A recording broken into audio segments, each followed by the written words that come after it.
Hi my name is RJ VEER, बोले तो वीर मेरे यार। और अब मैं आपको बताऊंगा कि आगे क्या होने वाला है। Difference between RJ and anchor. Radio पे आप स्क्रिप्ट लेके बैठ सकते हो, बट स्टेज पे इसका 1% भी करने गए तो गए। अब एक्टिंग की तरफ क्यों नहीं? मैं शायद किंग नहीं, किंग मेकर बन सकता हूँ एक्टिंग वाले फील्ड में। एक रिसर्च मेरे पास है कि एक दीवानी तो पीछे पड़ी थी। उसने मुझे बताया कि रेडियो में आरजे होने का या सेलिब्रिटी होने का मतलब क्या होता है। Stage fear.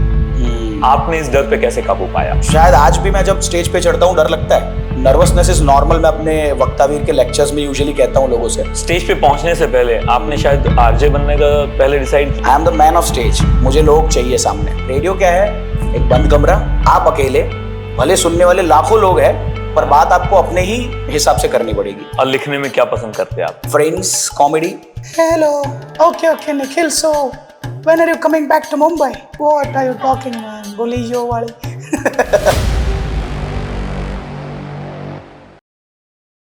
क्या हाल है दोस्तों? रोज रेडियो पे आप जिनकी आवाजें सुनते हैं और अपने दिन को बेहतर बनाते हैं, वैसी ही एक आवाज आज हमारे बीच में है। उनके हंसमुख मजाक और ह्यूमर को लेकर वो फेमस तो है ही है, पर उनकी विटी स्टाइल के गेम्स को लेकर भी वो बहुत अनोखे हैं और उन्हें बहुत पसंद किया जाता है। सूरत के बहुत ही चहीते famous R J Veer is in the house. Welcome sir. Thank you, मजा आएगी आज, बूम पाड़ी देसो आपने। सवाल જ નથી, धमाल मस्ती ने लेर। एक रिसर्च हमने किया था जी। और जनरली ये रिसर्च बहुत फेमस है कि किस किस्म के डर बहुत चलते हैं। तो दुनिया में 3 डर बहुत ज्यादा हाई लेते हैं उस रिसर्च में। पहला है सांप से, स्नेक से डर लगता है। दूसरा लगता है डेथ, मरने से। और तीसरा है स्टेज फियर। आपने इस डर पे कैसे काबू पाया? सच बताऊं तो इसमें से किसी भी डर पे काबू नहीं पाया जा सकता, अगर मेरा मानना है। क्योंकि सांप से आप चाहे कितना भी ना डरो, पर जब वो काटने दौड़ेगा तो आपको डरना पड़ेगा। डर कुदरत ने बचपन से ही देकर भेजा है। बच्चे को भी आप ऐसा करोगे उसको पता चलेगा डरना है। वो कुदरत ने दिया हुआ एक फीलिंग है, तो उससे ओवरकम नहीं हो सकते, बट उससे यूज टू हो सकते हैं। ओके। कि अगर आप यूज टू हो गए स्टेज पर जाके, तो शायद आज भी मैं जब स्टेज पे चढ़ता हूँ डर लगता है। नर्वसनेस इज नॉर्मल, मैं अपने वक्तावीर के लेक्चर्स में यूजुअली कहता हूँ लोगों से कि नर्वसनेस इज रियली नॉर्मल। बड़े से बड़े स्टार को स्टेज पे चढ़ने से पहले डर लगेगा, पर उससे आपने यूज टू हो गए हो। अब ऐसा है कि रोज मैं ठंडे पानी से नहाता हूँ, अब आज मुझे वो ठंडा पानी ठंडा नहीं लगता, लगेगा, बट मुझे उससे डर नहीं लगेगा क्योंकि मैं रोज उससे नहा रहा हूँ। आदत हो गई। एक आदत हो गई जी। एक कहानी मुझे याद आई। एक बच्चा था, टीनेज का, बड़ी हिम्मत करके वो स्वामी विवेकानंद बनकर स्टेज पे गया और इतना घबरा गया कि वो कुछ बोले बिना वापस आ गया। आपको याद है वो बच्चा कौन है? उसमें से आधा बच्चा मैं हूँ। आधा क्यों? पूरे ही आप हो। हाँ, वैसे तो पूरा मैं हूँ एक तरीके से देखे तो। हाँ।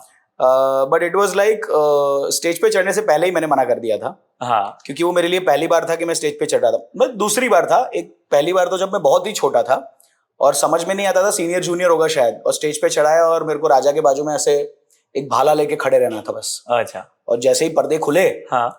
I was looking for my mom, dad, पापा, मम्मी कहाँ है? तो उन्होंने बोला वहां है। तो मैं उतर के वहां से छोड़ के सीधा उनके पास जाके बैठ गया। वो दिन था और मैं पूरी स्कूलिंग खत्म करी, तब तक कभी कोई एक्ट या किसी चीज में मैंने पार्ट नहीं लिया। बट ये मौका फिर आया जब मुझे मेरे पीटी के सर ने स्कूल में से उठाया, बोले चौधरी उठ। मैं कहा अरे कुछ तो, मैं कहा एग्जाम चल रही थी, मेरे को लगा चोरी वोरी करते हुए देख लिया अपने को। तो बाहर गया, मैं कहा सर सॉरी। बोले क्यों?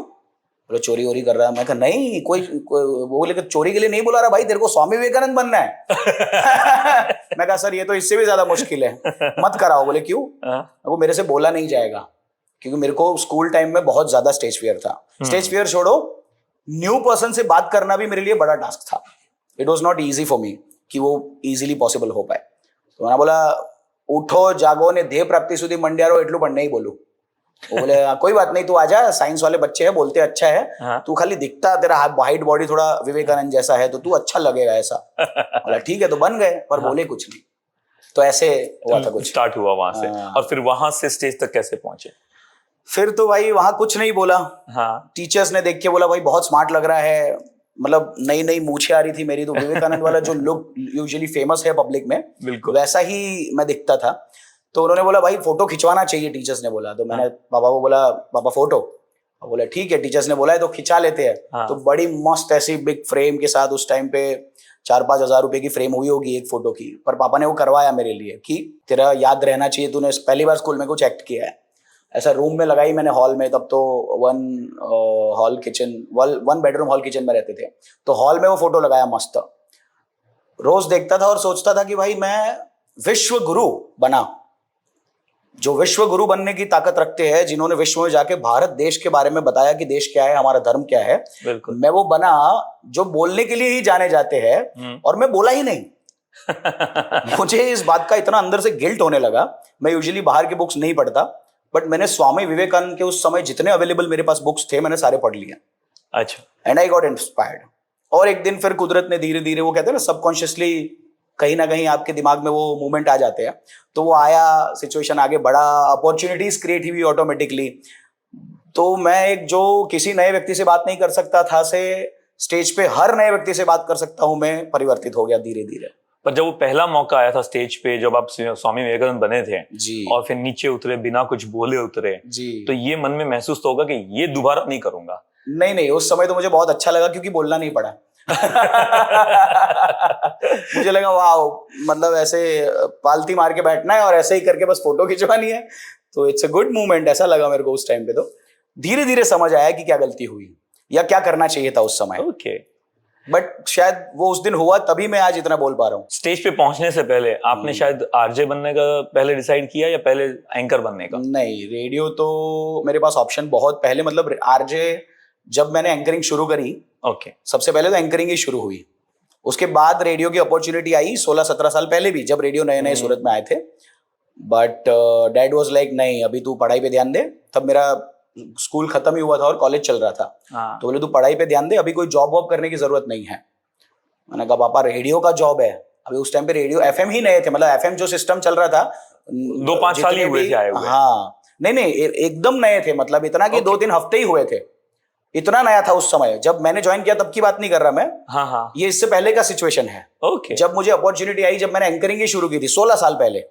ओके। 2008-9 अराउंड या 10 may be, I don't remember, I am bad with जहां तक मुझे याद है सूरत में हाँ, एफएम लेट आए उसके थे। 2 साल बाद आ चुका था। यस, ऑलमोस्ट 5 के आसपास में। रेडियो में एक्चुअली कैसा होता है भाई, टियर 1, टियर 2, टियर 3 सिटीज के अंदर पहुंचते वो कुछ साल के गैप में ही कर सकते हैं।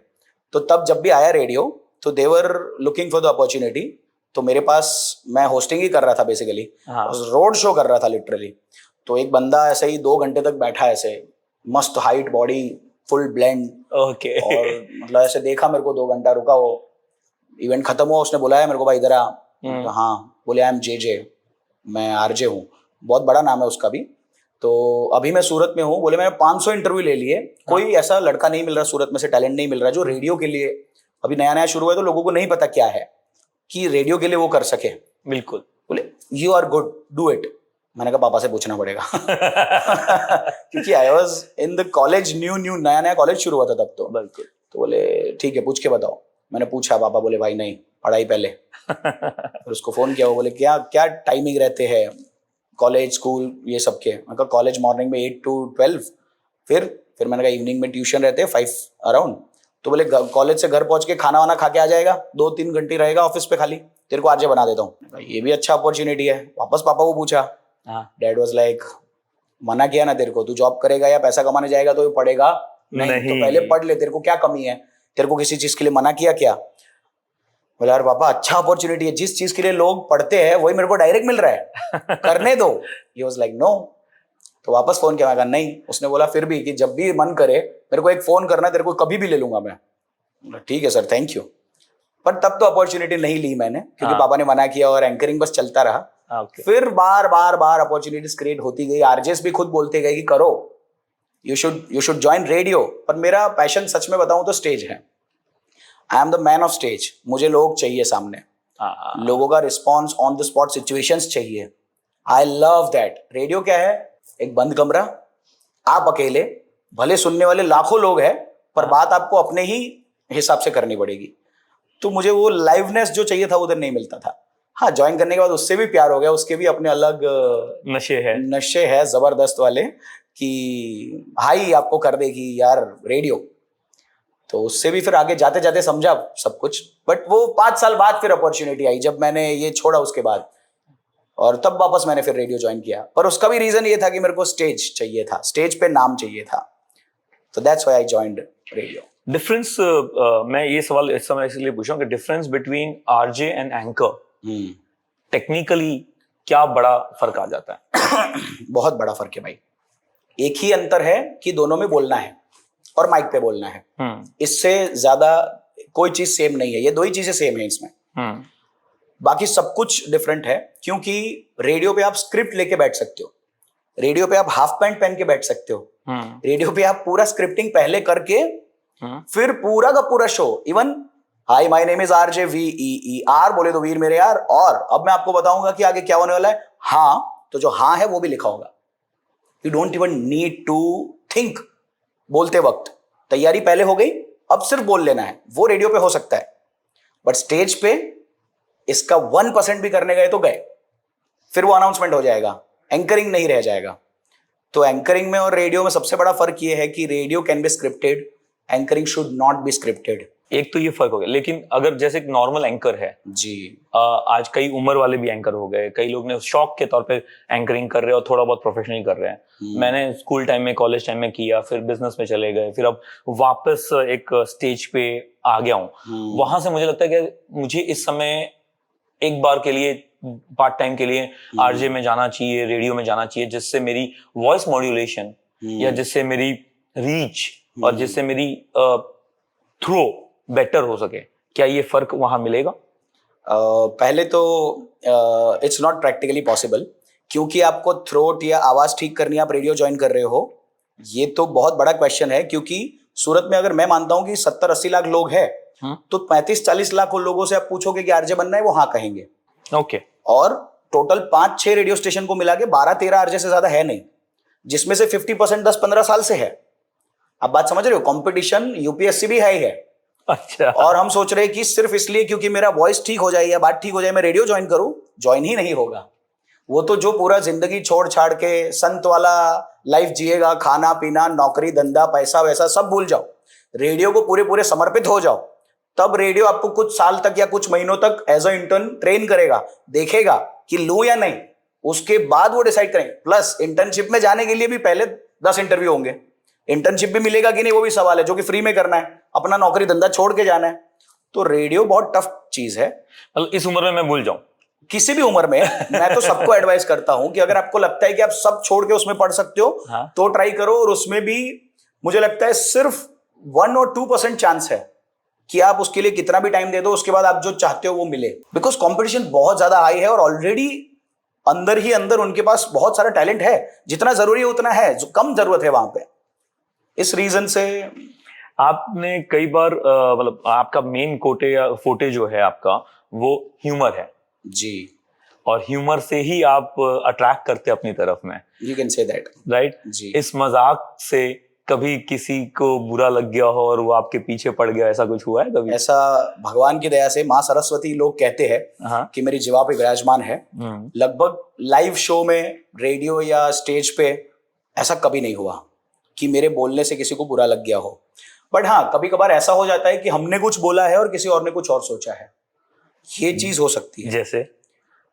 जैसे वैसे तो कई सारे इंसिडेंट्स है कि इसमें जो मेजरली जिस पे आप ट्रोल हुए हो। हाँ, ट्रोल जैसा तो कुछ कभी लाइफ में नहीं रहा, पर कुछ सिचुएशंस ऐसे क्रिएट हो जाते हैं जिसमें हमें लगता है कि हमने अच्छा काम करने की कोशिश की है, पर सामने वाला सोचता है कि नहीं, ये इसने गलत काम किया है। जैसे मान लो कि रेडियो की ही बात करते हैं, पूरा रेडियो करियर निकालने के बाद भी लोगों को लगता है भाई क्या सैलरी होगी, क्या मजे वाली लाइफ होगी, ये वो। But it's not like that. अच्छा। हाँ, it is not at all like that. Because हम जब कॉर्पोरेट में जाते हैं तो कॉर्पोरेट वाले ये नहीं सोचते कि आप दिल से सोच के जो बोल रहे हो वो है, वो उनके अपने मतलब निकालते हैं। तो corporate is bad, radio is good. Okay, so पीछे मैनेजमेंट वाइज में कई बार हम लोग मिसअंडरस्टूड हो जाते हैं, या जेलसी फैक्टर आ जाता होगा। पूरा कॉर्पोरेट ऐसा ही है भाई, नॉट ओनली रेडियो, वर्ल्ड का पूरा कॉर्पोरेट ही ऐसे चलता है। इट्स अ बॉस सिस्टम, जहां बॉस है वहां वहाँ उसको उसका रहेगा नीचे ही। अपना बॉसगिरी चाहिए ऐसा।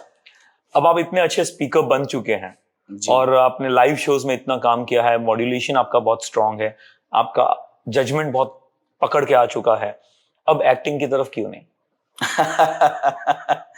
भाई मैं एक्टर से अच्छा डायरेक्टर और राइटर हूँ शायद।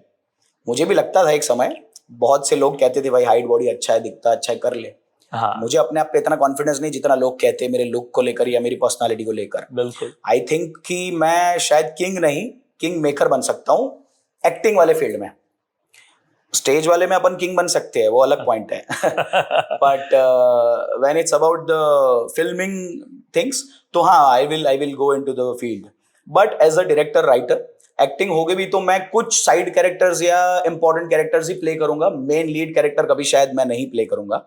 बिकॉज मुझे लगता है कि वो उस रोल में मैं किसी और को अगर देखूंगा तो मेरे से अच्छा उससे करवा पाऊंगा। So as a director or as a writer, let's talk about first one thing. As a director, आप कब तक अपने आप को लॉन्च कर रहे हो? भाई ऐसा कोई गोल डायरेक्टर वाले फील्ड में तो नहीं बनाया। अपॉर्चुनिटी की राह देख रहे हैं और लगता है मुझे कि अगर माँ की कृपा रही तो अपॉर्चुनिटी सामने से आती है भाई। मतलब आप Okay. कुछ कर रहे हो और सामने से अपॉर्चुनिटीज आना शुरू हो जाती है। तो मेरा शायद गोल 2 साल बाद का भी होगा, तो मुझे लगता है 2 महीने में भी अपॉर्चुनिटी आ गई तो आई विल बी रेडी। तो ऐसे सिचुएशंस चलती रहती है जहां अपॉर्चुनिटीज क्रिएट होती है या आगे पीछे होती है। बट या देखते हैं कि कब होगा ऐसा, पर होगा जरूर। और लिखने में क्या पसंद करते हैं आप? लिखने में मुझे mostly suspense okay. And friends comedy and maybe sometimes family situations, इन चीजों पे मैं यूजुअली प्रेफर करता हूँ। बट जैसे अखंड चंचुपाद आपने कहा, हाँ। उसमें it's all about friends and मस्ती एंड कॉमेडी, तो वो थोड़ा मेरा ज्यादा जॉनर है। आपका जोनर उस तरफ है, लेकिन आपका लिखने के अंदर में आपका फैमिली इमोशन थोड़ा निकल के आ रहा है। Yes yes. और आप है स्मार्ट माशाल्लाह, भाई आप अट्रैक्टिव है, वॉइस जबरदस्त है, सो फ्लैम्बॉयंट तो बने ही होंगे कभी ना कभी कॉलेज में। मतलब चाहिता कृष्ण कन्हैया। ओ तो नहीं यार, मैं बहुत शाई था, लड़कियों से दूर भागता था। लड़कियां मेरे पीछे भागती थी कुछ रीजंस की वजह से, बट भागती थी, मतलब ऐसा नहीं कह सकते भागती थी, बट दे ट्राई समटाइम्स कि यार क्यूट है तू, चल, मतलब ये वो। हाँ, I like वो you. मेरे मजे लेती थी भाई कॉलेज टाइम पे कि इसको छेड़ो ऐसा। हाँ। तो मैं लड़कियों से छिड़ता था। हाँ। मैंने लड़कियां कभी नहीं छेड़ी, क्योंकि पता नहीं, मेरा एक फैमिली, क्योंकि घर में बहन है, हाँ। मम्मी है, हाँ। तो मुझे उनके साथ बहुत ज्यादा लगाव है। तो मैं हर व्यक्ति में अपना ज्यादा से ज्यादा फ्रेंड देखता हूँ, उससे ज्यादा मैं फीमेल्स में बहुत ज्यादा तब तक नहीं देख पाता जब तक वो मेरे साथ कंफर्टेबल नहीं है। Okay. तब तक मैं एक वो लिमिट रख के ही चलने वाला बंदा हूँ। तो कृष्ण वाला तो उनके लिए हो सकता है कि वो मुझे उस वे में देखे, बट मैं अपने आप को कृष्ण की तरह नहीं देख सकता। मैं अपने आप को महादेव की तरह देखता हूँ, वन वुमन मैन। एक रिसर्च मेरे पास है, और उस रिसर्च का ये कहानी का पहलू है कि एक दीवानी तो पीछे पड़ी थी और पागल की तरह पड़ी थी, और एक ही पर एक किस्सा मुझे पता है। ओके हाँ, समथिंग लाइक कि बहुत लेटर्स आए, बहुत शायद घर तक भी पहुंच गई थी। Let's talk about that if you want. ना we can talk about that. दीवानी से ज्यादा कहेंगे she was actually a real fan. Okay. She is maybe, हाँ। बट अभी कांटेक्ट इतना कम हो गया है। हाँ। बट शी इज, उसने मुझे बताया कि रेडियो में आरजे होने का या सेलिब्रिटी होने का मतलब क्या होता है। ओके। नॉर्मली फैंस कैसे होते हैं पता है? सर हम आपके बहुत बड़े फैन हैं, आपको रोज रेडियो पे सुनते हैं, मॉर्निंग में आप क्या बोलते हो? भाई मैं इवनिंग में आता हूँ। उनको ये पता है कि मैं रेडियो में हूं, तो वो फेक करने के लिए या अच्छा लगाने के लिए एक फोटो हो जाए, हाँ, एक फोटो हो जाए, बस वहां तक। हाँ, और उनको, हाँ चलो एक समय पे हो सकता है कि मैंने उनको प्रभावित किया, उसी समय के लिए वो मेरे फैन बने हैं। बट जो फैन जिसे कहा जा सकता है, usually I don't believe in fan system, I believe in friends and relations. But वहां उसने मुझे बताया कि फैन भी हो सकता है कोई किसी का। शुरू ऐसे हुआ कि रेडियो पे मैं यूजुअली, जैसे आपने कहा, my wittiness is all about fun, comedy, games, ये वो चलता था। तो उसमें एक लेडी का एक दिन मुझे रेडियो पे कॉल आया, and on radio she said कि सर एक बात शेयर करनी है आपसे, आपने मेरे को एक नया जन्म दिया है। मैंने कहा क्या बात कर रहे हो, मैं जानता नहीं आपको, जैसे जन्म कैसे दे दिया आपको? बोले सर मैंने बचपन से लेके आज तक कंटिन्यूअसली दवाइयां ली है डिप्रेशन की। Okay. I was so depressed in my life, बहुत सारे प्रॉब्लम्स मेरे जीवन में चल रहे हैं, मेरे जितने भी जिनको भी मैं प्यार कर रही हूँ वो मेरे से किसी न किसी तरह दूर ही जा रहे हैं. I can't manage. तो मैं हमेशा दवाई लेती थी. अब पिछले 15-20 दिन से मैंने एक भी दवाई नहीं ली और डॉक्टर बोल रहे हैं कि योर हेल्थ इज गुड. बोले ये सिर्फ इसलिए हुआ है क्योंकि मैं आपका शो सुनती हूँ, आप जो भी बातें करते हो इंस्पायरिंग, मुझे वो अच्छी लगती है और किसी ना किसी वे से उस दवाई का जो बदला है वो मुझे आपकी आवाज में मिल रहा है. मेरा माइंड ब्लो हो गया. मुझे लगा पहली बार में तो कि भाई ठीक है, ये भी हर फैन की तरह एक खाली अच्छा लगाने वाला कोई पॉइंट होगा. बट फिर शुरू हुआ ये चीज. फिर मान लो मैंने किसी दिन रेडियो पे भाई ऐसा बोला कि आज तो लोचा खाने का बहुत मन कर रहा था, अभी मैं शाम को शायद जाऊंगा. हाँ. या कल सुबह जाऊंगा. हाँ. भाई आधे पौने घंटे में पूरी ऑफिस खा सके उतना लोचा, चीज वाला पूरा पैकिंग में, बिना किसी नाम लेबल के किसी भी व्यक्ति के साथ वो भिजवा देती थी. What? खाओ. हाँ. और ऐसा एक नहीं, लगभग मेरे इस 10 साल के करियर में 150-200 बार हुआ होगा. उसने ऐसी कई सारी चीजें भिजवाई. मैं रेडियो पे गलती से बोल गया. मान लो एक दिन मैं न्यूज के बारे में बात कर रहा था कि नया आइसक्रीम आया कोकोनट फ्लेवर, ऐसा कुछ तो चल रहा था. उसने पूरा बॉक्स नाइट्रोजन वाला वो डलवा के पूरा आइसक्रीम पैक करा के पूरा ऑफिस खा सके. और जब भी सामान आता था सारे ऑफिस के हिसाब से. और थोड़े टाइम के बाद तो ये हो गया कि 2 डब्बे बेचने लगे वो. मेरे पास घर पे उसके पूरा मालिया भरा हुआ है भाई, इतने डब्बे. और वो स्टील व्हील के प्लास्टिक के अच्छे डब्बे जो आते हैं उसी डब्बों में आता था जो घर से बना के अगर उसने भेजा है तो लिटरली 50-50% करके 2 डब्बे बेचते थे. ये घर ले जाना, ये ऑफिस में खोलना, लिखा हुआ लिटरली. हाँ. और इतने सारे लेटर्स कि YIM, मतलब वो वाला नहीं कि वो नहीं होता कि कोई किसी के पीछे पड़ गया, वैसा नहीं, वो तो सामने भी नहीं आना चाहती थी. उसने तो कभी बताया भी नहीं कि वो कौन है. उसने बस लेटर्स लिखे. हाँ. मेरे को अपनी बात पहुंचाई. हाँ. और वो उसी में रिलैक्सेशन ढूंढ रही थी, अपना डिप्रेशन निकाल रही थी किसी ना किसी वे से. आई वॉज ओके बिकॉज मुझे लग रहा था चलो किसी की जिंदगी में से दवाई खत्म हो गई, किसी की जिंदगी में से टेंशन खत्म हो रहा है, वो मुझे ही सहारा मान रही है, कोई बात नहीं, मैं या वो मेरे एक दूसरे के गले तो नहीं पड़ रहे. तो इसमें कुछ गलत बात नहीं है कि उसको मेरी वजह से खुशी मिल रही है. She was so happy man. उसने इतना किया मेरे लिए, मैंने अपनी जिंदगी में कभी अपनों से भी इतना एक्सपेक्ट नहीं किया भाई. मैं आई am the kind of person कि मैं देता हूं. मुझे लगता है जो मेरे है उसको मुझे देना चाहिए. कभी मांगने वाला तो मेरा माइंडसेट ही नहीं होता. बट उसने मुझे इतना दिया भाई. मतलब मेरा एक बर्थडे था, इतना बड़ा बॉक्स उसने भेजा. 52 या 53 गिफ्ट्स थे उसके अंदर, जिसमें blazer, everything was personalised, everything. मतलब उसने हैंगर तक वीर वाला बना के दिया था. एंड शी नोज कि मेरा नाम हमेशा मैं कैपिटल में लिखता हूं, तो वो सब कुछ कैपिटल में लिखवा के.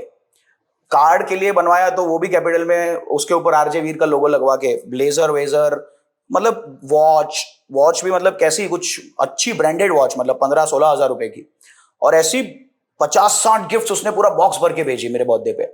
और हर बर्थडे को वो इतना स्पेशल बनाती थी कि मैं पागल हो गया था. है कौन उसको ढूंढने के लिए. कभी किसी दिन उसने कोई फोटो फ्रेम भेजा था मेरा, सारे फोटोज का कोलाज बना के. हाँ. तो उसमें एक दिन स्टिकर रह गया जिसके यहाँ उसने बनवाया होगा.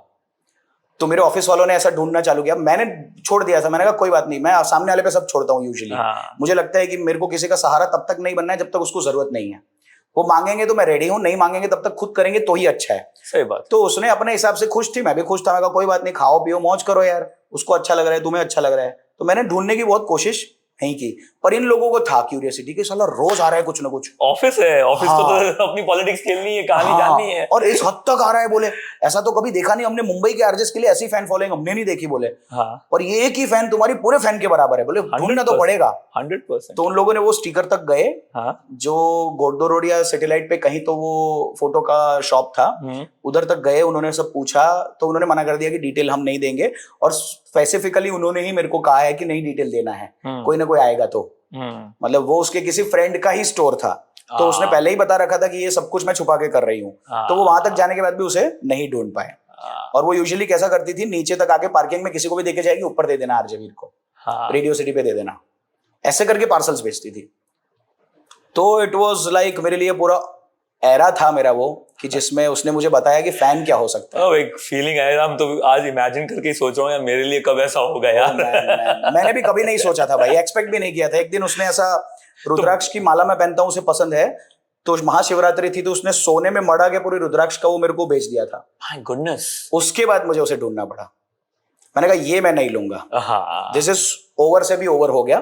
तू करना है तो अपने फैमिली के लिए कर, अपने पापा हस्बैंड जो भी है तेरा उसके लिए कर, बच्चे तो फ्रेंड वेंड किसी के लिए कर, मेरे लिए ये मत कर.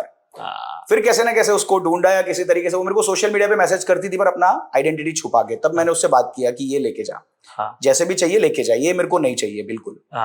वो उसको फिर मैंने वापस कर दिया कि तब वो आई ये सामने नॉट टेक।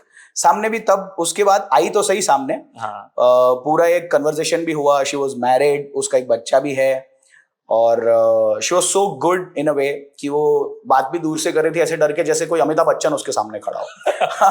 100% उसके लिए आप अमिताभ बच्चन से कम नहीं थे। मतलब वो उसी नजरों से देख रही थी भाई। पर मेरे लिए मुझे लग रहा है कि मैं उसे उस नजरों से देख रहा था कि यार तू मेरी भगवान है, तूने मुझे बताया और तूने मुझे वो दिया जो मैंने मांगा भी नहीं।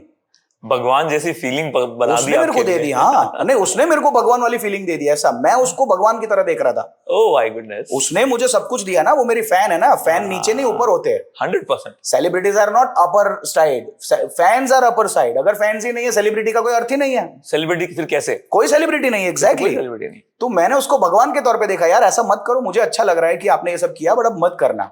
मैंने कितने साल उसको अप्रोच किया, but she keep doing that. Her birthday पे कुछ ना कुछ करती रहती है। तो भाई ये पहले बताओ, आपका ओरिजिनल नाम क्या है? वीर है आपका ओरिजिनल नाम? नहीं, मेरा जो धर्म का नाम है वो परेश लक्ष्मण भाई चौधरी है। हाँ। और जो कर्म का नाम है या स्टेज नेम जिसे कह सकते हैं, दैट इज RJVEER। और ये वीर में आप सारे अक्षर कैपिटल रखते हो, क्यों? क्योंकि मैं रेडियो पे अपना नाम VEER करके बोलता हूँ, तो वो एक मेरा आइडेंटिटी है। Every word has a individual different, every letter has meaning. ठीक। दोस्तों अब और आगे की सवाल, वीर का सबसे बड़ा डर क्या है? वीर अगर किसी से डर जाए तो वीर कैसा भाई।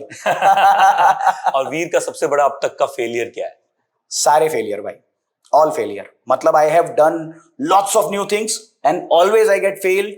जब मैं उसे सेकंड टाइम करता हूं तब इतना बड़ा सक्सेस ले सकता हूं जितना शायद कोई 10 बार फेल होने के बाद भी नहीं ले पाएगा। But every time I got fail with everything.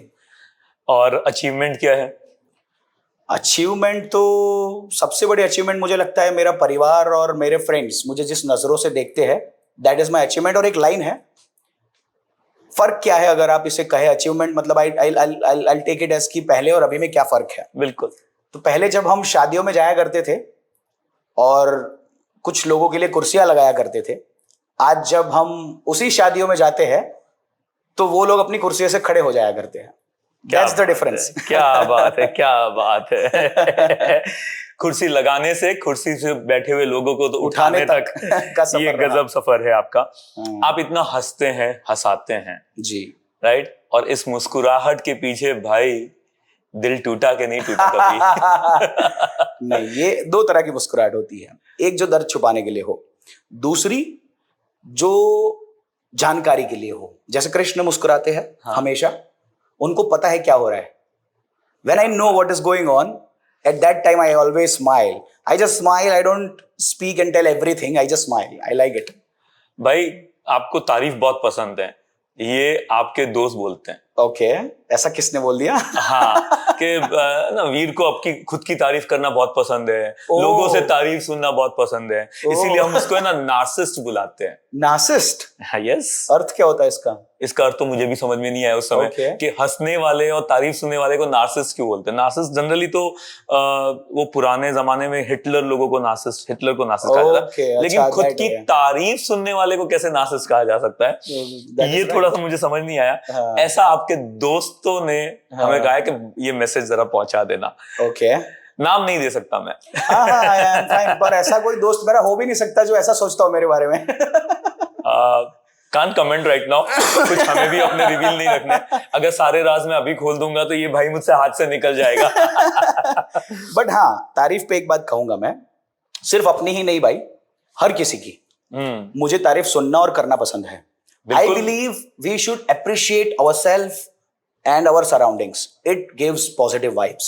Very positive. You can tell anybody ये गलत है, वो गलत है, ये सुधारो, वो सुधारो, और you can tell them इस वे में आप सही कर रहे हो, उसको ज्यादा करो, वो अच्छे से कर पाएगा। एक तरफ होता है तोड़ना, दूसरी तरफ होता है जोड़ना। I love to make joints, like जीवन के पजल्स को मैच करो और कंप्लेनिंग मोड को ऑफ करो। Exactly. कुछ और चीजें हैं जी।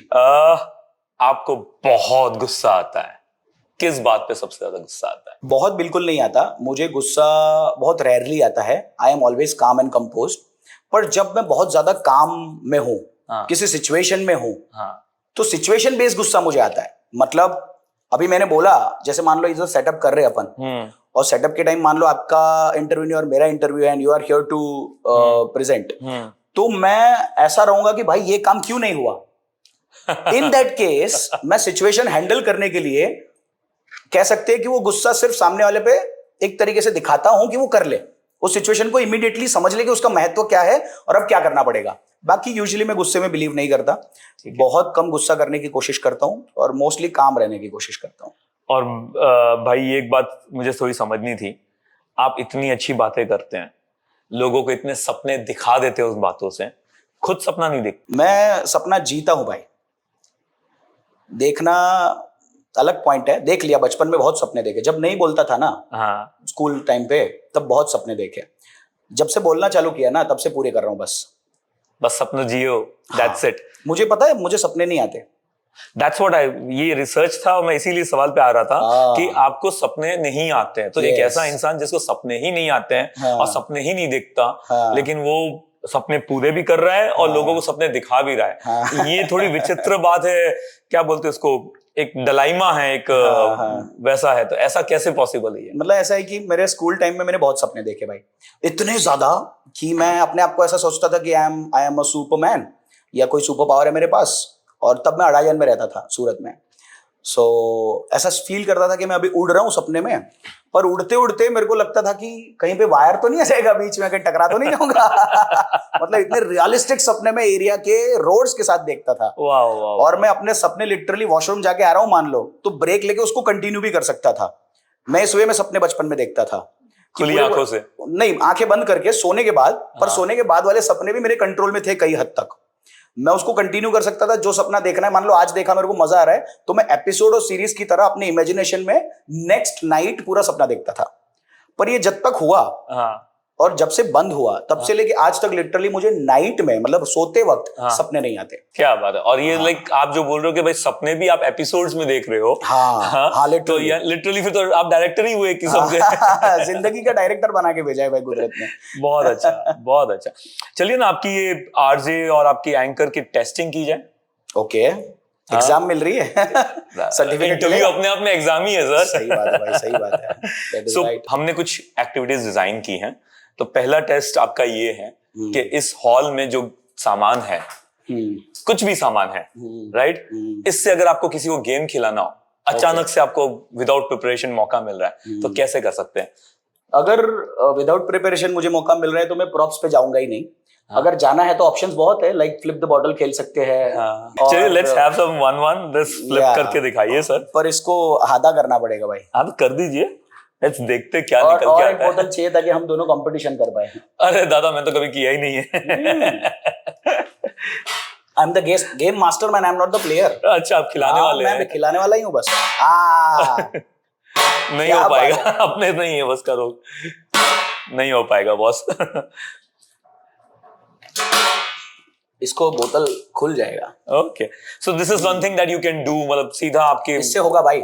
ओके, इससे होगा, थोड़ा प्रैक्टिस करेंगे तो इससे होगा। चलो ट्राई करते हैं। वाओ वाओ वाओ, चलिए आप भी इससे करो, होगा भाई, ट्राई करो एक गेम। चलिए नेक्स्ट राउंड में करेंगे। नहीं, I want you to play this. Let's do it. ओ, कहाँ जाएगा? एक मैनेज, अरे आते रहेगा। हो रहा था। आ रहा है। चलो इसको मान लेते हैं कि हो गया। हम चाहेंगे shows name. Oh, shape of wisdom. Yes, I went to motivation and people's changing life. So बैठे बैठे ऐसे ही आया था, तो कहीं लिखा था walk to wisdom, कहीं लिखा था something to walk to the heaven or something like that. So उस समय एक गाना चलता shape of you, आज भी बहुत फेमस है। Yeah. So ये दोनों कनेक्ट हो गया। वीडियो भी देखा है क्या उसका? नहीं, मैंने उसका वीडियो नहीं देखा है। बट वो गाना अभी भी है, like I'm in love with it and it's very romantic song. So shape and wisdom came in my mind, and generally सबके wisdom अलग अलग होते हैं। Definitely. Right? आपका एक्सपीरियंस, आपका नॉलेज है, वो सबके लिए कॉमन हो सकता है, लेकिन आप उस नॉलेज को जैसे इंप्लीमेंट करते हो, वो आपका विजडम बन जाता है। So that's your wisdom. Wow, मेरा विजडम होगा, मैंने उसे कैसे एक्सपीरियंस किया, कैसे इंप्लीमेंट किया, जो एक्सपीरियंस किया वो मेरा विजडम हुआ। तो मेरे विजडम ने, मेरे एक्सपीरियंस ने मेरी लाइफ को शेप किया। Wow, deep meaning man. And that become shape of the wisdom what we are the shape of our own wisdom. वाह वाह So that is what is my shape of wisdom. Great. हम आपको कुछ अटपटे से नाम देंगे, अलग अलग शब्द देंगे. Okay. उससे एक छोटी सी आपकी आरजे स्टाइल में एक कहानी बनानी है 2-4 लाइन की. तो शब्द है पानी, शादी, ब्रेकिंग न्यूज, रेगिस्तान, सड़क, देश, नशा, रिकॉर्ड. सारे याद तो नहीं रहेंगे पर मैं तभी try आपको करता मैं दे हूँ. रहा हूँ. हाँ थैंक यू रिकॉर्ड. अब ये सारे शब्द आपके उस 5 सेंटेंस में आ जाने चाहिए और एक 5 ही सेंटेंस 5-7 के आसपास में. Okay. और आपकी आरजे स्टाइल के अंदर में लोगों के लिए एक नई चीज. જલસા પાણીને લહેર જ્યારે વીર સાથે હોય આખે આખું સુરત શહેર. તો દોસ્તો આજે આપણે વાત કરશું એક વાર્તા વિશે ને વાર્તાની જ્યાં સુધી વાત છે लग्न થઈ રહ્યા છે એટલે કે हिंदी में इसमें शब्द है तो मैं हिंदी में आपको कहानी सुनाऊंगा कि शादी हो रही है 2 लोगों की पर पत्नी ने पानी मांगा और पति ने नशा कर रखा था. इस रीजन से वो दोनों निकल पड़े एक सड़क पे, लड़े झगड़े, रूम में फ्रेश, ये क्या वर्ड है, रूम फ्रेशनर भी उन्होंने यूज किया पर पति बहुत बास मार रहा था. तो उस रीजन से वो दोनों इतना बड़ा न्यूज बन गए, ब्रेकिंग न्यूज बन गए कि उनको वहां से भागना पड़ा. और इतना बड़ा ब्रेकिंग न्यूज बना दिया कि उन्होंने एक नया रिकॉर्ड स्थापित कर दिया कि पूरे देश में वो जाने लगे. और फिर उनको रेगिस्तान तक भागना पड़ा और पूरी दुनिया से दूर जाकर आखिर में एक दूसरे के साथ ही रहना पड़ा. अल्टीमेटली मेरा मैसेज का मोटिव ये है दोस्तों, चाहे आप पानी पियो, चाहे नशा करो, चाहे लड़ो, चाहे झगड़ो, वॉट एवर इट इज, एक दूसरे को समझो और एक दूसरे की कमियों को एक्सेप्ट करो. That's how you can be the good husband and wife. Thank you. My goodness. My goodness.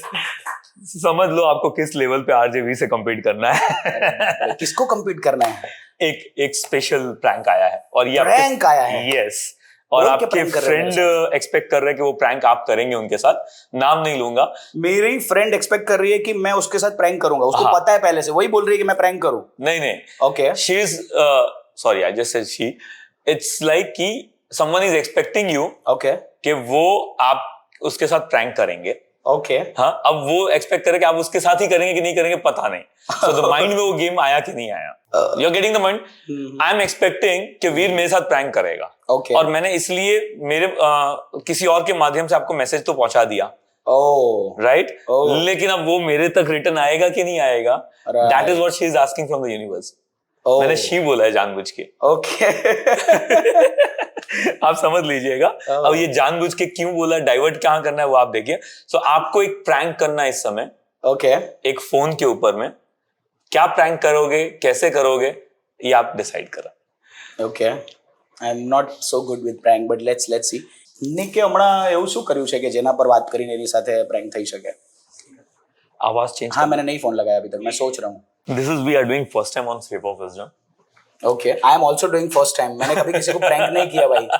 I don't do pranks because मेरे को गालियां सुनने का कोई शौक नहीं है. आप करवाते हो लोगों से यार, मैंने देखे आपकी वीडियोस में. हाँ, वो अलग बात है. रुद्र इज अ प्रैंकर, वो कर सकता है. દાંતો અથવા અજાણ્યા વૃક્ષ પાસેથી ક્યારેય રોકાણ ટિપ્સ ન લો. તે તમારી બચત ખાલી કરવા માટે સાયબર અપરાધીઓ દ્વારા ગોઠવવામાં આવેલ જાળ હોઈ શકે છે. અને કોઈ પણ ઘટનાની તાત્કાલિક જાણ રાષ્ટ્રીય સાયબર હેલ્પલાઇન मोबाइल थोड़ा इसके पास है, रिकॉर्डिंग में. ગૃહ મંત્રાલય દ્વારા જાહેરમાં જારી. रोड है, पकड़ लेगा. हाँ पकड़ लेंगे. तो હેલો. Hello. Hi, Nick.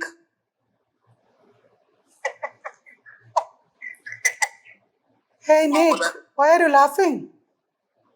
હા? Why are you laughing? Nick, અવાજથી ખબર. વીરભાઈ બોલો, કોણ બોલો? what are you talking about? Who is Veer bhai? અવાજ ખબર પડી ગઈ મને. What are you talking about, man? You forget me? ના ખબર પડી ગઈ મને અવાજ. Oh, Nick, come on. Don't do this with me. Talk to me. Nick, I should have called you Nikhil. હા. Okay, Nikhil. So, when are you coming back to Mumbai? Mumbai તો નહીં આપવાનું. We did the party last time, you remember? You tried to meet me, but you were not able to meet. You remember you even paid? You'd forget me, man. Come on, come Mumbai again. Where are you right now, by the way? Palanpur? I don't know. Surat you are in. Come to Mumbai, man. Why are you in Surat? What are you talking about? You remember me or not? No. Oh man, what are you doing? How can you forget me? We meet in the Mumbai, you remember? What are you talking, man? Bolijo wali.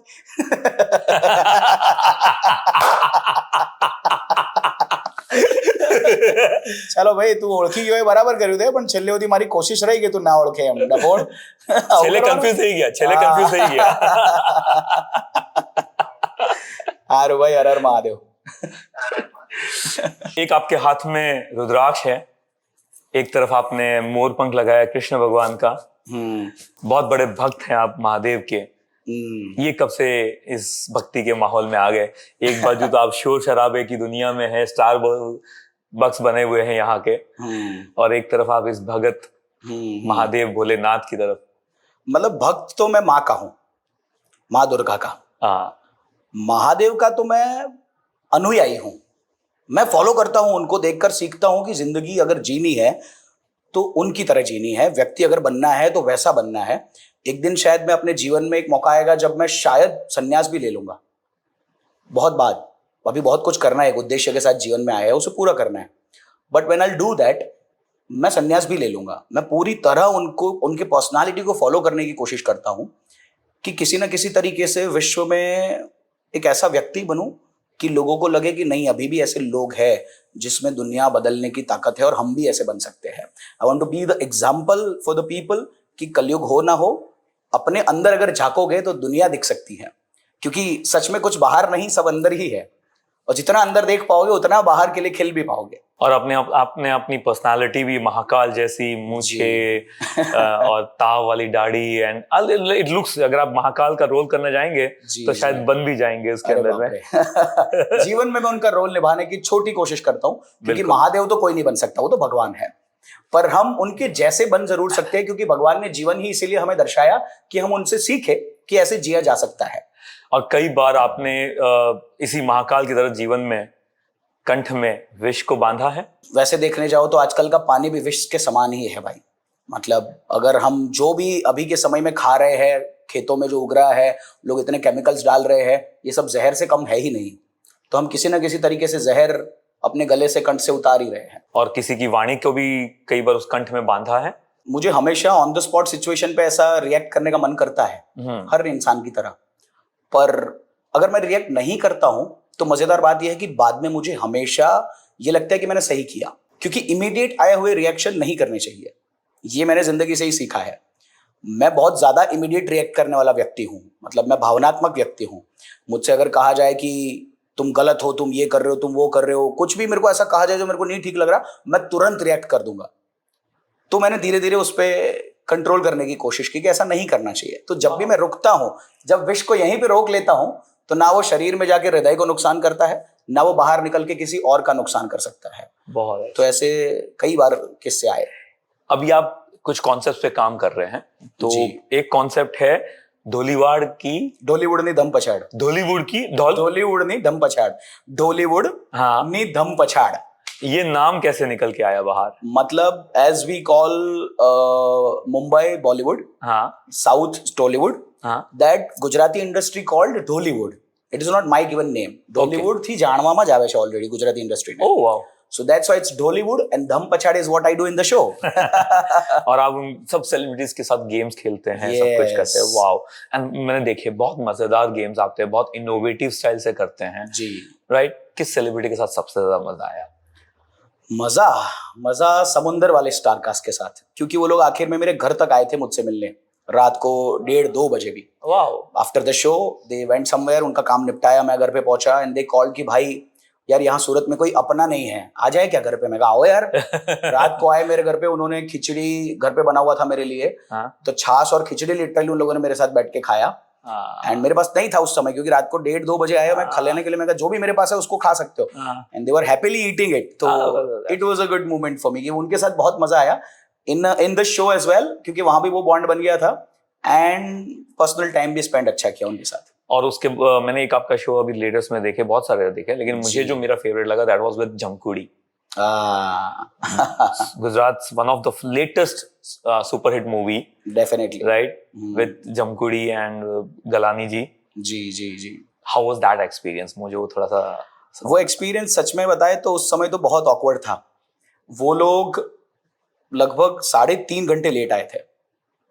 Okay. और उस time पे मैंने show ऐसे design किया था कि crowd के साथ पहली बार मैं कर रहा था। हाँ। उससे पहले मैंने बिफोर क्राउड ही ऐसे शोज किए थे, मतलब ये ढोलीवुड वाले। हाँ। विद सेलिब्रिटी है तो मुश्किल होता है कि क्राउड को उसी टाइम पे और सेलिब्रिटी को भी उसी टाइम पे इकट्ठा करो। बिल्कुल। उसी रीजन से मैंने सिर्फ स्टूडियो शूट्स किए थे, बट उस समय हमने ट्राई किया था कि हम क्राउड के साथ शुरू करें। हाँ। और उन लोगों को एक पर्टिकुलर टाइम दिया गया था कि इससे इसके बीच में आप लोग आ जाना। हाँ। उस टाइम पे हम क्राउड को गैदर लिटरली करके रखेंगे। हाँ। और मेले में किया था वो। ओके। तो आने जाने वाला क्राउड कैसा रहता है, वो 5-10 मिनट रुकेंगे, फिर नहीं। वो अपने काम पे निकल जाएंगे, अंदर घूमने चले जाएंगे। सो जो पीक आवर्स होता है आपने उसको पकड़ लिया था। यस, तो वो पीक आवर्स पकड़ के रखा। जब वो आवर खत्म हुआ तभी वो लोग पहुंचे। अब उनका गलती भी नहीं था, हुआ ये कि वो भी मुंबई से 9 घंटे लेट पहुंचे थे यहाँ पे। उनका पूरा रूट ही ऐसा मिला उनको कि 9 घंटे लग गए उनको आते आते। ओहो। तो that's how it went very late. तो आपको जो बहुत अच्छा लगा वो मुझे लग रहा है कि वो हमारे सबसे अच्छे प्रयास में सबसे गंदा फल निकला था, क्योंकि जो एक्चुअली क्राउड था अगर वो उस समय आ गए होते तो इससे कई ज्यादा चार्म होता उस मोमेंट का। तो आपने कितने ही सेलिब्रिटीज के साथ स्टेज शेयर किया है, उनके टैंट्रम्स होते हैं, उनके सेलिब्रिटी पना जो आता है वो बाहर आ जाता है? बहुत आता है, कुछ लोगों का तो बहुत आता है। कभी कभी ऐसा कहते हैं गुजराती में, चाय करता किटली गरम। तो जो छोटे सेलिब्रिटी होंगे वो ज्यादा ताव में होंगे। हाँ। और जो एक्चुअल में बड़े हो गए होंगे, हाँ। वो मुझे लगता है कि शायद बड़े भी इसीलिए हो पा रहे हैं क्योंकि उनके अंदर एक नम्रता है, विनम्रता है। हाँ। किसी के साथ बात करने में उसको पता है किससे बात कर रहे हैं, क्या बात कर रहे हैं, कितना बोलना कितना नहीं। बट कुछ सेलिब्रिटीज ऐसे होते हैं जो अपने आप को शुरू करते ही सोचते हम ही अमिताभ बच्चन है इस इंडस्ट्री के। और कई बार तो मैनेजर ज्यादा गर्म निकलते हैं। वो तो उससे भी ज्यादा, हाँ, उनका तो एक नेक्स्ट लेवल पे टेंट्रम होता है। So, किसके साथ स्टेज शेयर करने में आपने मन में एक रेस्पेक्ट है कि यार इतना बड़ा स्टार होने के बाद भी या इतना कुछ अचीव करने के बाद भी इतना नॉर्मल, विनम्र, डाउन टू अर्थ है, ऐसा कौन स्टार आपके साथ? एक तो यश सोनी है। Oh wow. या यश सोनी इज द जेंटलमैन। उसके साथ 3-4 बार हमारा ये 15 एपिसोड हुए, उसमें से शायद 3-4 बार तो उसके साथ ही हो गए, क्योंकि उसकी मूवी भी back to back Akshay Kumar की तरह आ रहे हैं। तो एक वो है, फिर मयूर माइकल जिसको कहा जाता है, वो कॉमेडी कैरेक्टर छल्लो दिवस में जो था, हाँ वो है। फिर आई थिंक फीमेल्स में सारी heroine are down to earth mostly, जो गुजराती इंडस्ट्री में है। All females are mostly down to earth and cute and bubbly chubbly and comedy and fun lovers. But male में ये कुछ नाम है। और जैसे मैंने कहा समंदर की पूरी स्टार कास्ट थी जो इट वाज अमेजिंग। बट हाँ, वो जो आपने कहा टेंट्रम वाला, वो जमकुड़ी में था उसमें। उसमें मतलब उस पूरे स्टार कास्ट में ओवरऑल ऐसा, हाँ, कि वो शो के टाइम पे नहीं होता, हाँ, बिफोर और आफ्टर शो होता है। ये हो गया, वो हो गया, ऐसा क्यों हो गया, वैसा ऐसा क्यों कर दिया, हाँ, ये चाहिए, वो चाहिए। मतलब जैसे कि मैंने उनको टाइम दिया था, वो नहीं आए, लेट आकर फिर उन्होंने ये टेंट्रम दिखाया कि क्राउड इतना कम क्यों है। अरे भाई, जब बोला तब आए थे तो रखा था रुक के। हाँ। उनके लिए 2-2, 3-3 घंटे तो लोग बैठ के नहीं रहेंगे ना। हाँ। वो तो प्रैक्टिकली पॉसिबल ही नहीं है। तो उनको थोड़ा उस दिन लगा था, बट फिर भी दे आफ्टर शो दे सेड कि मजा आ गया यार। कि शुरू में हमने जो सोचा वैसा नहीं, you made it good, at least for the video you made it good and they loved it. और फिर वो डिमांडिंग रहते पहले से, जो चीजें आती कि ये चीजें हमें चाहिए। अगर शो की बात कर रहे हो, हाँ, डॉलीवुड में आने की, हाँ, तो उसमें तो उनकी कोई डिमांड्स नहीं है। वो इवन आके मुझे पे करते हैं प्रमोशंस के लिए। या सो दे नीड मी। अगर उनको सूरत आके ये करना है कि भाई कुछ लोग हैं सूरत में, तो वहां जाना पड़ेगा, उस वे में दे समहाउ नीड मी। लेकिन जब कभी आप किसी की शादी में कर रहे हो और वहां कोई सेलिब्रिटी आया हुआ है और उसके वो टेंट्रम्स प्री एडवांस में कि ये चाहिए वो चाहिए, हाँ, ऐसे तो बहुत देखे मैंने। शादियों में उनके साथ जो चल रहा होता है वो अलग लेवल पे होता है। कुछ सेलिब्रिटीज के बहुत ज्यादा टेंट्रम्स होते हैं, मतलब दूल्हा दुल्हन से ज्यादा उनके बहुत ज्यादा। यस डेफिनेटली दूल्हा दुल्हन से ज्यादा। चलिए, एक आप कॉन्सेप्ट अभी काम कर रहे हैं और उसमें आपका बहुत इनपुट जा रहा है, दैट इज कॉल्ड वक्ता वीर। उसके बारे में थोड़ा ऑडियंस को बताइए और कैसे आप उससे नेक्स्ट हजारों वीर फीमेल और मेल्स में पैदा कर रहे हैं, डेवलप कर रहे हैं। थोड़ा उस इंस्पिरेशन स्टोरी को सबके बताइए। सो बेसिकली वक्तावीर एक ऐसा कंसेप्ट है जिसके अंदर हम लोगों को वाक चातुर्य की कला सिखाते हैं। समझिए, आपको पब्लिक स्पीकिंग करना है, स्टेज पे बोलना है, आपको एंकरिंग करके पैसा कमाना है, आपको रेडियो पे भी बोलने जाना है, या आपको पॉडकास्ट करना है, या रील्स बनाने हैं, या मीटिंग्स करने हैं, या स्कूल में असेंबली में बोलना है।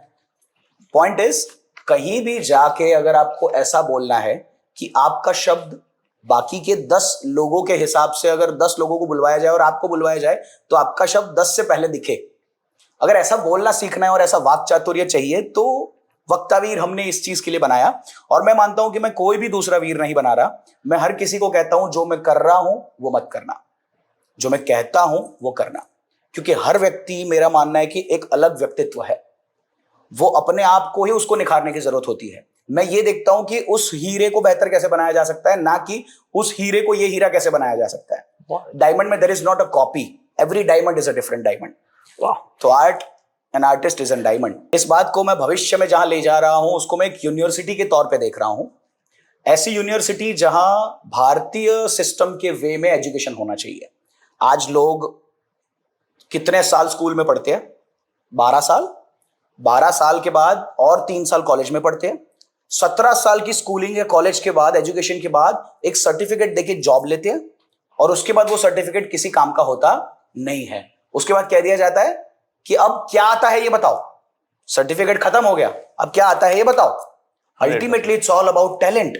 तो जो हमारा इंडियन एजुकेशन था जिसमें 64 कलाएं सिखाई जाती थी, आपको कौन सी कला में उत्तीर्ण होना है वो सीखिए। तो हम उसी वे में आगे बढ़ रहे हैं। हमने वाक चातुर्य हमारे पास है तो उससे शुरू किया, और कई सारी कलाएं इसमें हम जोड़ेंगे। कल उठ के एजुकेशन सिस्टम बदलने वाला है। हमारे जैसी जनरेशन समझने लगी है कि क्या गलतियां हुई हमसे, और हमारे बच्चे वो ना करें। अभी बहुत से माँ बाप ये डिसीजन ले रहे हैं कि बच्चों को हम ऐसे स्कूल में नहीं भेजेंगे जो सर्टिफिकेट के लिए ही हो। उतना इन्वेस्टमेंट उसको डेवलप कराने में करेंगे कि एक टैलेंट के साथ वो बड़ा हो और खुद कुछ करने के लिए डायरेक्टली कैपेबल हो। वाह। तो that's what we are looking in the future. लगातार आप एंटरटेनमेंट कर रहे हैं, लगातार आप लगे हुए हैं, लगातार आप कुछ नया करने में लगे हुए हैं, आप प्रोफेशंस भी क्रिएट कर रहे हैं, और आपका एक पैशन जो दिखता है आपके अंदर में, इससे लगातार देने में आपकी लाइफ के 3 मंत्र हमारी ऑडियंस के लिए। मुझे लगता है कि सोचना, सोच पाना, विजन, विजन, करते रहना, ओके, सिर्फ करना नहीं, कीप डूइंग, करते ही रहना। मुझे लगता है जो नहीं छोड़ेगा ना, हाँ, वो नहीं रुकेगा, और वो हमेशा पाएगा ही पाएगा। और विश्वास रखना, कॉन्फिडेंस। अगर ये 3 चीजें आपने कर ली तो डेफिनेटली मैं कह सकता हूं, लिख के दे सकता हूं, काला माथाड़ो मानवी जे धारे करी सके। सो वीर की डिजाइन अगर सिंपल भाषा में कहूं, विजन, विजन के बाद never give up and confidence, इन तीनों को मिला लीजिए तो वीर की जिंदगी और उसका सक्सेस का आपको पूरा फॉर्मूला मैंने आपको दे दिया है। पूरी दुनिया का यही सक्सेस का फॉर्मूला है मुझे लगता है भाई। सीरियसली। बहुत अच्छे, बहुत मजा आया। और सच्ची में बोलूं तो गुजराती में कहे तो साचे बूम पाड़ी दीसू। साचे આપણે બૂમ પાડી દઈશું। લીલા લહેર લાગી મને મારી પોડકાસ્ટમાં। હેવી વીર ભાષા में कहे जाए तो लहर लहर થઈ ગઈ છે। જલસા પાણીને લહેર જ્યારે વીર સાથે હોય આખે આખું સુરત शहर, क्या बात है। यूजुअली मैं उस सीट पे होता हूँ, मतलब कि I always be the host. शायद ये पॉडकास्ट देख के लोगों को ये लग सकता है शुरू में कि मैं आपका इंटरव्यू ले रहा हूँ, क्योंकि मुझे लोगों ने उसी सीट पे देखा है। 100%। I always take interviews, I always talk to the people, but ये बहुत कम ऐसा एक्सपीरियंस मिलता है मुझे कि कोई मेरे साथ वैसे बात कर रहा है जैसे मैं किसी और के साथ करता हूँ। मुझे वो फीलिंग देने के लिए धन्यवाद कि सामने वाले को कैसा लगता है जब सवाल पूछे जाते हैं। और कैसे सिचुएशंस में वो कैसे रिएक्ट करते होंगे, क्या सोचते होंगे। ये फीलिंग शायद मुझे स्टेज के या कैमरा के दूसरे साइड वाला कभी बहुत कम मिला है, तो वो देने के लिए थैंक यू भाई। I seriously enjoyed it. My pleasure. और मेरे को अब मतलब स्टार्टिंग में मैं खुद था कि यार मैं एक आरजे का कैसे लूं। मैंने बिजनेसमैन के लिए, मैंने अलग अलग सक्सेसफुल पीपल के लिए, लेकिन आरजे की कहानी को बाहर कैसे लाऊं, एंकर को कैसे बाहर निकाल के लाऊं। और मेरा वो डर था, बट आपने बहुत आसान कर दिया मेरे लिए। अरे भाई, आपने भाई बोल के ही मेरे को आसान कर दिया, सच्ची बात बोलूं तो यही है। बट और- you did amazing research man, पता नहीं कहाँ से निकाला ये सब कुछ। You did amazing result. उस दिन आपने मेरे को पूछा था कि कोई फैमिली फ्रेंड्स के नंबर दो, और मैंने सिर्फ राज का दिया था, पता नहीं उसने किस किस का दे दिया है। हाँ, but you reach to the right people and you get the right information. So कुछ मेरी इंट्यूशंस भी थी और कुछ मेरे अंधेरे में तीर थी, कुछ मेरे पास में सच में इंफॉर्मेशन थी, Right. और उन सबको इकट्ठा करके एक पर्सनालिटी को एनालाइज करके मैंने मेरे क्वेश्चंस को फ्रेम किए, मैंने Amazing. सवालों को फ्रेम किए। और सच में अब मुझे जो फील हो रहा है ना, I am honoured to have you on the show, to get a brother from a show and Yeah. To get new collaboration from this show. 100% man, 100%. We are gonna do something together. Sure, we will be doing. So Definitely. that's all from our side today, and we end the show right now here. Yeah, and with one line. लोग usually सोचते हैं कि उगते सूरज की इज्जत होती है, डूबते सूरज की नहीं होती। मतलब सोच वाइज लोग जो आगे बढ़ रहे हैं उसकी नहीं होती, कम जो कर रहे हैं उसके लिए। हर तरीके से जिसको उगता सूरज कहा जाए और डूबता सूरज, उस पे एक बात है। मेरे पे एक किताब लिखी गई थी जो छपी नहीं कभी, हाँ? पर लिखी थी किसी व्यक्ति ने। 7 वंडर्स में एक मैं वंडर था उनके लिए। हाँ? तो ऐसे 7 लोगों पे किताब लिखी थी, वो कभी छापेंगे शायद। उसका टाइटल उन्होंने दिया था, मेरा एक बनाया हुआ 2 लाइन का शायरी था कि याद रखने वाली बात है कि उगते हुए सूरज की लोग पूजा करते हैं और डूबते हुए सूरज से मोहब्बत। अगर उगता सूरज खुदा है तो डूबता सूरज किसी महबूबा से कम नहीं। क्या बात है! आप क्या बैठ के उसको बात भी है। ताक सकते हो, उससे भी प्यार कर सकते हो। सिर्फ उगते सूरज की वैल्यू ऐसा नहीं है। 100%. So what ever in your life situations going बिना ऑन, चांद के चांदनी की रोशनी नहीं मिलती हाँ है। एग्जैक्टली वैसी वाली बात है।